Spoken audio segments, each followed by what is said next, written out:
Hello' everyone, তোমালোক বহুতখিনি মোক কমেণ্টত সুধি আছা যে স্পট কাউন্সেলিঙত কেনেকৈ এপ্লাই কৰিব লাগে বুলি।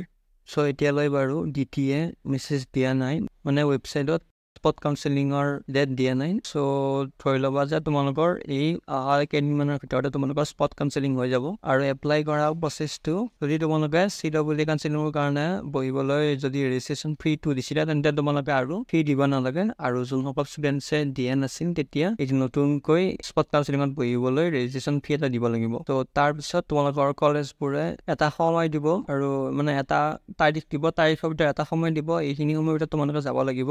আৰু বাৰু কলেজবোৰে তোমালোকৰ ভেকেঞ্চি চিটৰ লিষ্টবোৰো দি দিব। চ' সেনেকৈ তোমালোকে যাবা। আৰু ইয়াত মনত ৰাখিবা যে যোনসকলে প্ৰথমতে যাই পাবা বা সেইসকলে পাব পাৰা, চিট পাব পৰা বেছি চান্স থাকে।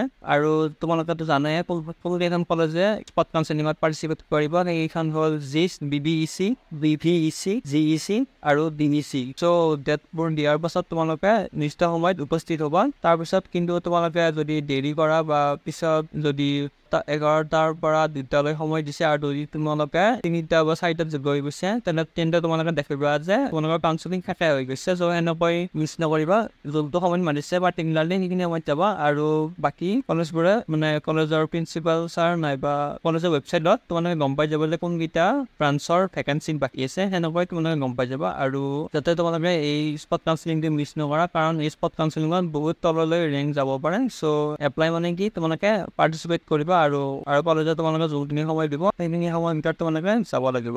চ' এইখিনিয়ে বাকী ডকুমেণ্টছবোৰ, এই যোনবোৰ CWE কাউন্সেলিঙত লাগিছিল সেইবোৰ ডকুমেণ্টছে লাগিব, বেলেগ নালাগে। চ' সেইকাৰণে তোমালোকে কলেজৰ ৱেবছাইটবোৰ চাই থাকিবা। তেন্তে এই ভিডিঅ'টো এইখিনিয়ে আছিল। ধন্যবাদ।